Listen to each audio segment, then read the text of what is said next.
Greetings, friends. Salutations, chers amis. Ces derniers mois, nous avons lu le livre « La tragédie des siècles » d'Ellen White. One of the most important L'un des thèmes les plus importants de ce livre extraordinaire est que la Bible est la parole de Dieu. Malgré d'incroyables persécutions, des personnes fidèles ont défendu avec constance la parole de Dieu à travers les siècles. God's word. You know, we're going to be En temps voulu, nous reprendrons notre voyage à travers la tragédie des siècles. Mais dans les semaines à venir, nous examinerons certains défis spécifiques auxquels l'Église adventiste du 7e jour est confrontée en ce moment. at this very time. These challenges are Ces défis sont sérieux parce qu'ils sapent des enseignements importants de la Bible, apportant confusion et incompréhension de ce que dit la parole de the Dieu. Word of God says. Today, we will Aujourd'hui, nous allons considérer l'enseignement biblique sur ce qui se passe lorsqu'une personne meurt et la confusion que le diable a apportée sur ce sujet particulier.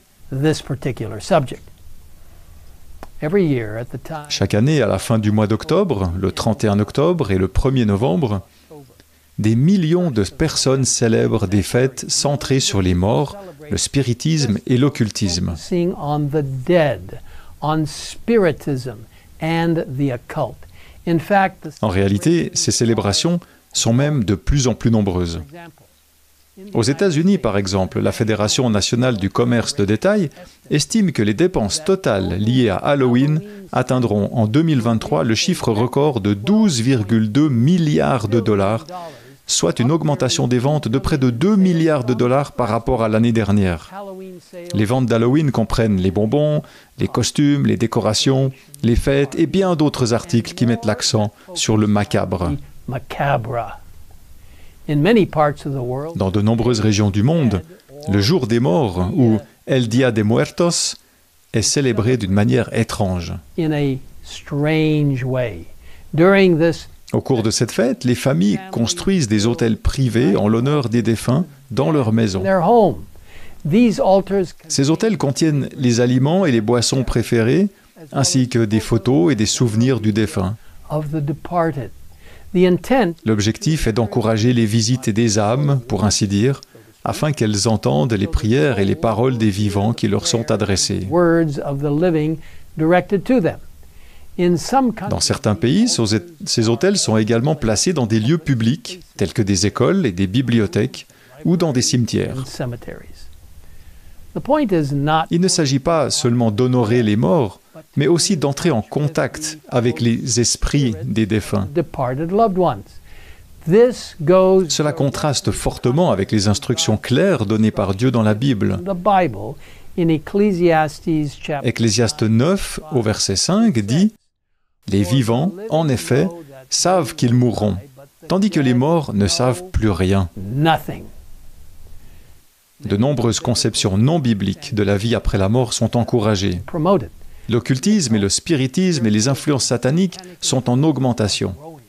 L'industrie mondiale du divertissement encourage le spiritisme. Spiritualism. Le diable conçoit des illusions extraordinaires pour la fin des temps par le biais du mysticisme et de conceptions non bibliques sur la vie après la mort. Regarding life after death. Satan tentera même de reproduire le retour du Christ. Pouvez-vous l'imaginer ?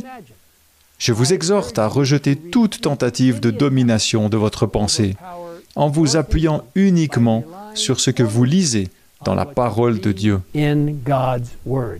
It Il est absolument certain que la seule parole de Dieu est vraie et non les théories ou les instructions humanistes. not humanistic theory or instruction.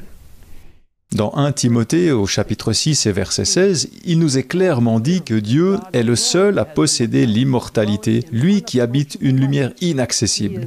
Il est incréé, il existe par lui-même, il n'a ni commencement ni fin. Contrairement à Dieu, les êtres humains sont des êtres créés et mortels. Nulle part dans les Saintes Écritures, nous ne sommes décrits comme étant immortels ou comme ayant une âme ou un esprit immortel. Lors de la création, l'Éternel façonna, Spirit. At creation, l'Éternel Dieu façonna l'homme avec la poussière de la terre. Il insuffla un souffle de vie dans ses narines et l'homme devint un être vivant, ou comme le disent certaines traductions, une âme vivante. or as some translations put it, a living soul. Pour être une âme vivante, il faut donc avoir un souffle de vie et un corps. Have the breath of life plus a Sans les deux, l'âme ou l'être n'existe pas. being does not Je tiens à préciser ce point. Lorsque Dieu a créé Adam et Ève, il leur a donné le libre arbitre, c'est-à-dire la liberté de choix. Ils pouvaient obéir ou désobéir, et leur existence dépendait de leur choix. existence depended upon their choices.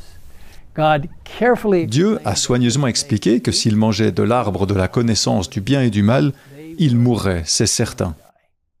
Mais Satan a contredit l'avertissement de Dieu en déclarant à Ève « Vous ne mourrez absolument pas ». die. That's C'est le premier grand mensonge de l'histoire. Non, vous ne mourrez absolument pas, lit-on dans Genèse 3 au verset 4. Mais après avoir péché, Adam et Ève ont découvert que le salaire du péché, c'est en effet la mort. Dieu a dit them they would reach. « Jusqu'à ce que tu retournes à la terre, puisque c'est d'elle que tu as été tiré. Oui, tu es poussière et tu retourneras à la poussière. » La 26e croyance fondamentale des adventistes du 7e jour l'explique ainsi. This way. Le salaire du péché, c'est la mort. Mais Dieu, qui seul est immortel, accordera la vie éternelle à ses rachetés. En attendant, la mort est un état d'inconscience pour tous.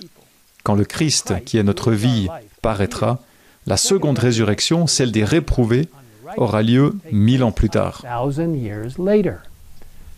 La Bible décrit la mort comme un état d'inconscience, un sommeil profond, dont on attend la résurrection. A person awaits the resurrection. Dans le psaume 115, au verset 17, nous lisons In verse 17 we read, « Ce ne sont pas les morts qui célèbrent l'Éternel, ce ne sont pas ceux qui descendent dans le monde du silence.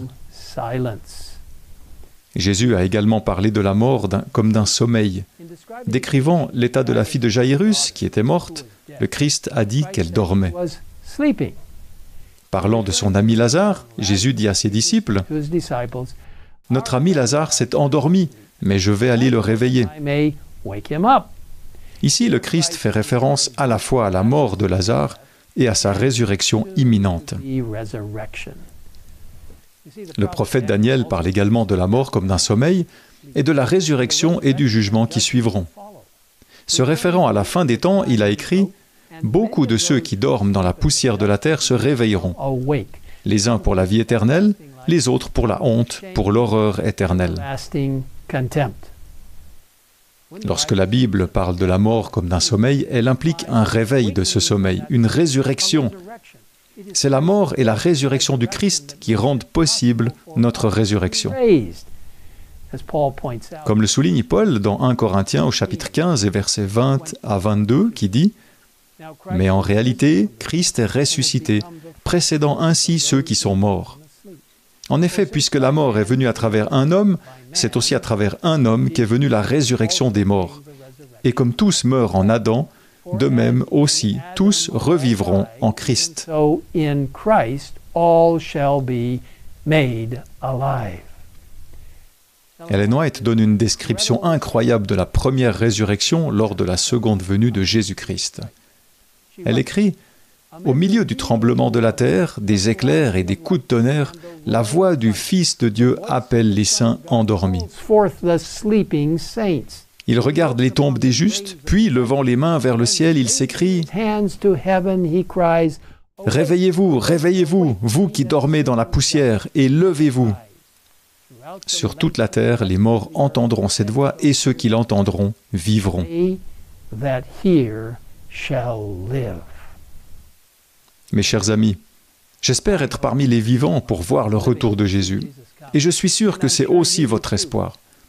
Mais même si nous mourrons, nous pouvons être sûrs que si nous nous endormons en Jésus, il nous ressuscitera en ce jour merveilleux où il reviendra. That wonderful day when Jesus returns for his second coming. Frères et sœurs, alors que le monde qui nous entoure devient de plus en plus sombre et confus, je vous exhorte à éviter tous les efforts, les mauvaises influences et les programmes, en particulier à travers les médias et les divertissements, qui détruisent la compréhension biblique de l'état des morts. Understanding of the state of the dead. Nous pouvons nous reposer avec confiance sur la parole de Dieu. The word of God. Je vous invite maintenant à prier avec moi. Père Céleste, aide-nous à bien comprendre ce sujet très important. This very important subject. Tu nous as formés à partir de la poussière constituant le corps. Il n'était pas vivant.